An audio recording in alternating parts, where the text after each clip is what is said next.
এখানে একটা মত তৈরি করে তাকে শিবির প্রমাণ করার চেষ্টা করা হয়েছে। ইসলামী ছাত্র আন্দোলন বাংলাদেশের বিজ্ঞান ও প্রযুক্তি সম্পাদক জুয়াইরিয়া আক্তারের স্বামী হচ্ছে সে।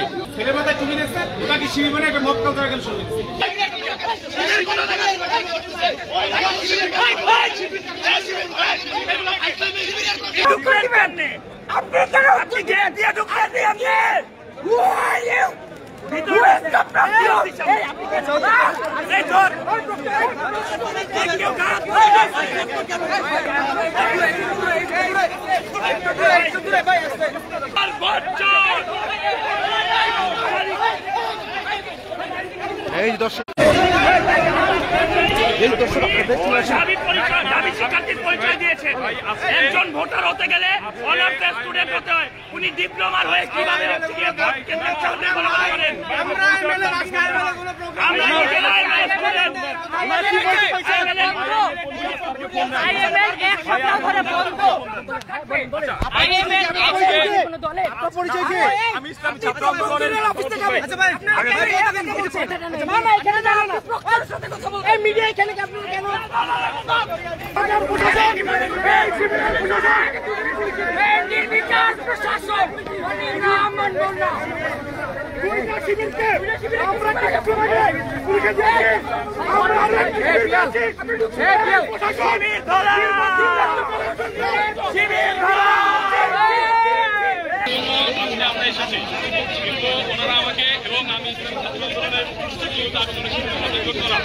কিন্তু তারা আমাকে শিবির বলে, কিন্তু তারা আমাকে শিবির বলে কেউ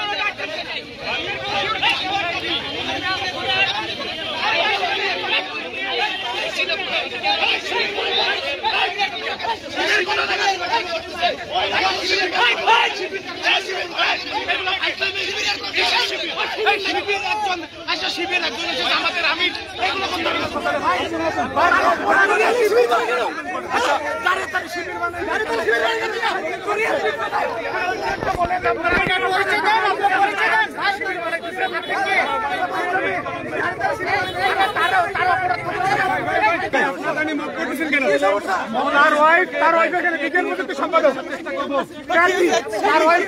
আমার বাবা মা আসছে এখানে, আমার বাবা মা এখানে আনছি আমি, আমার বাবা মা আসছে, আমার বাবা মা আসছে,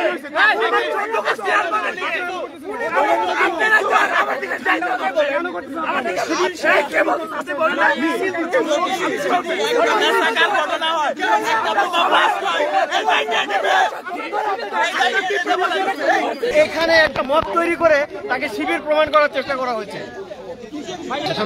ইসলামী ছাত্র আন্দোলন বাংলাদেশের বিজ্ঞান ও প্রযুক্তি সম্পাদক জুয়াইরিয়া আক্তারের স্বামী হচ্ছে সে তার স্ত্রীর নিরাপত্তার সাথে সে এখানে আছে এবং সে ছাত্র আন্দোলনের একজন প্রার্থীর স্বামী।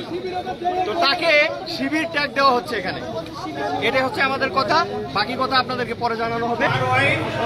এখানে রাষ্ট্র নির্বাচনের কেন্দ্রীয় সংসদে বিজ্ঞান প্রযুক্তি সম্পাদক এবং রাত হয়ে গেছে অনেক, আপনার যারা মেয়ে মানুষ সে হলে থাকে না এবং সে প্রেগনেন্ট, ফলে তার ওয়াইফকে নেওয়ার জন্য সে ক্যাম্পাস আসছে। আসার পরে কেউ একজন ভাই তাকে দেখছে, দেখে মাথায় টুপি দেখছে, তো টুপি দেখলেই তো বাংলাদেশের অবস্থা পেতাম মনে হয় শিবির। আমি টুপি মাথায় আমি ইসলামী ছাত্র বাংলাদেশ করি, এখন তার মাথায় টুপি দেখে তার বানিয়ে দিচ্ছে শিবির। আর শিবির হলে তো তার মানে মত করে একটা কালচার বাংলাদেশে তৈরি আছে, একটা গ্রুপ সে রেডি হয়ে গেছে। ঢাকা বিশ্ববিদ্যালয় ক্যাম্পাস আজকে বহিরাগতরা হয়ে গেছে, কোন দলের কয়জন আছে না আমরা দেখি না। তারা মাঝকে মাথায় একটা ছেলে মাথায় টুপি দেখছে, ওটাকে শিবির মানে একটা মত কালচার শুরু। এই যে প্রবণতা, বাংলাদেশ থেকে এই ধরনের প্রবণতা বন্ধ হওয়া দরকার। এই প্রবণতার কারণে বাংলাদেশে আজকে এই দুরবস্থা। আজকে একজন শিক্ষার্থী তাকে এখানে শিবির মানে ট্যাগ দিয়ে তাকে এখানে হেনস্থা করার চেষ্টা করা।